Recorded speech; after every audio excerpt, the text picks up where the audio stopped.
Perdana Menteri Lee Hsien Loong berkata sukar untuk semua negara memberikan komitmen lebih lanjut untuk tindakan iklim di persidangan COP28 yang bakal menjelang.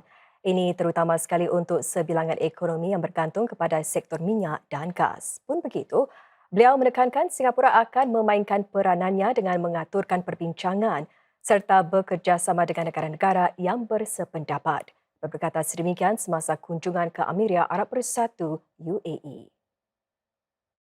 What happens if the world really decarbonizes and there's no market for oil and gas? Or you're not allowed to sell oil and gas? And then what does a country do whose valuable energy resources are in the ground and can't be monetized? And will they accept it? What is fair to them? How do you come to get an agreement which they will accept and which is workable?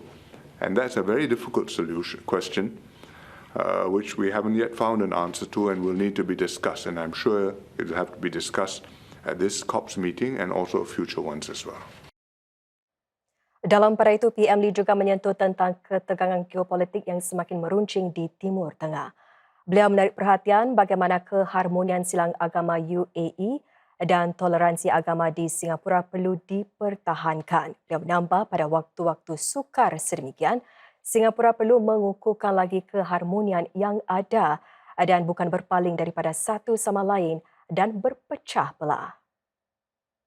In the middle of what's happening in the Middle East and Gaza, it's all the more important that the different races in Singapore understand this, and the different religions in Singapore appreciate this, and that we maintain their ties and do not let what happens elsewhere affect our religious harmony. Semasa di UAE, PM Lee mengambil kesempatan untuk bertemu sekitar 700 rakyat Singapura yang menetap di negara itu. Ia merupakan satu acara sambutan Hari Kebangsaan Singapura yang agak lewat. Berjumlah 3,000 kesemuanya yang merupakan kumpulan terbesar warga Singapura di Timur Tengah. Para tetamu turut berkesempatan beramah mesra dengan para menteri kabinet yang menyertai rombongan. PM Lee berkata beliau berbesar hati untuk melihat warga Singapura berjaya di negara orang.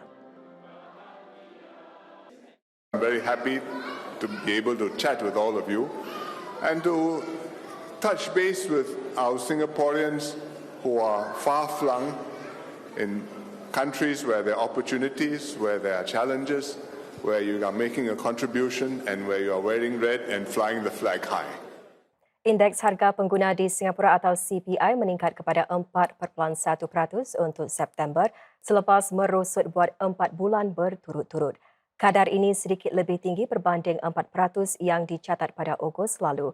Namun inflasi teras Singapura yang tidak mengambil kira kos penginapan dan pengangkutan privat merosot kepada 3% pada bulan September berbanding 3.4% untuk bulan sebelumnya.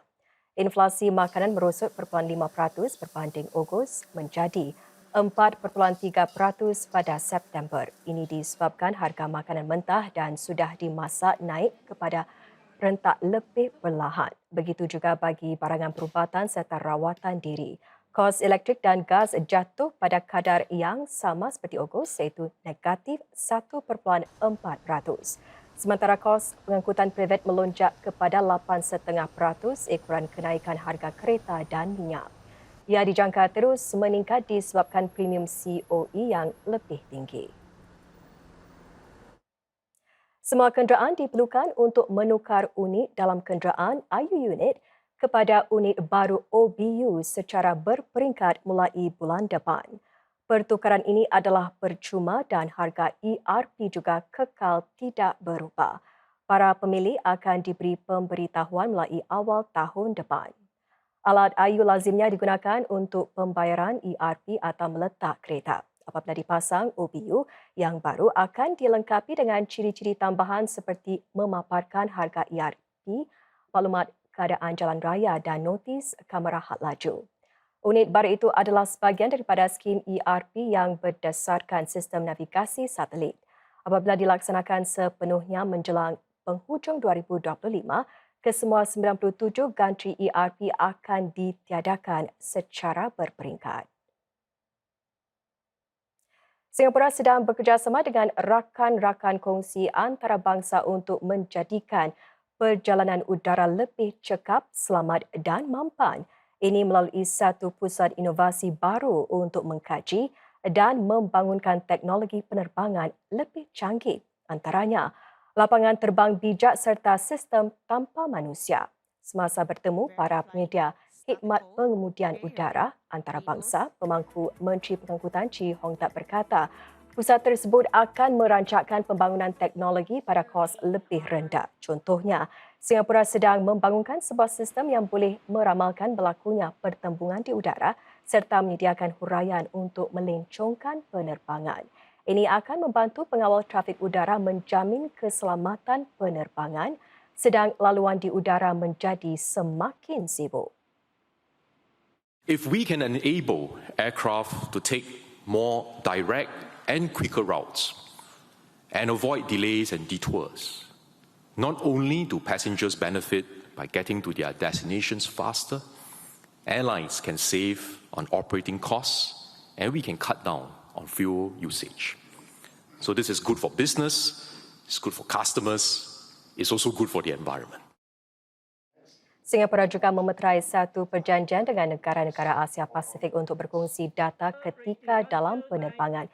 Ini akan membantu semua pihak menguruskan trafik udara seawal mungkin serta dapat mengurangkan penangguhan dan gangguan. Lebih banyak penerbangan secara langsung ke bandar-bandar di Indonesia dan New Zealand juga akan ditawarkan mulai tahun depan dengan pemeteraian satu lagi perjanjian. Pertubuhan Penerbangan Awam Antarabangsa ICAO menyatakan ini adalah contoh piawaian yang mengisi keperluan sedia ada serta hari muka untuk penerbangan sejagat. Singapura akan memusatkan perolehan dan bekalan gas sebagai sektor tenaganya menerusi syarikat terbaru Gasco.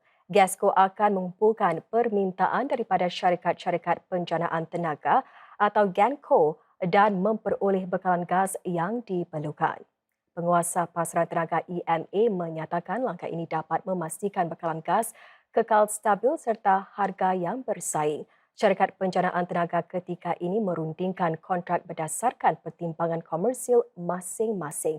Ini bermakna bekalan gas mungkin tidak mencukupi semasa krisis apabila keadaan pasaran menjadi tidak menentu. Misalnya pada 2021 harga borong bekalan elektrik melonjak apabila syarikat-syarikat penjana tenaga membatalkan kontrak di tengah-tengah harga gas asli yang meningkat.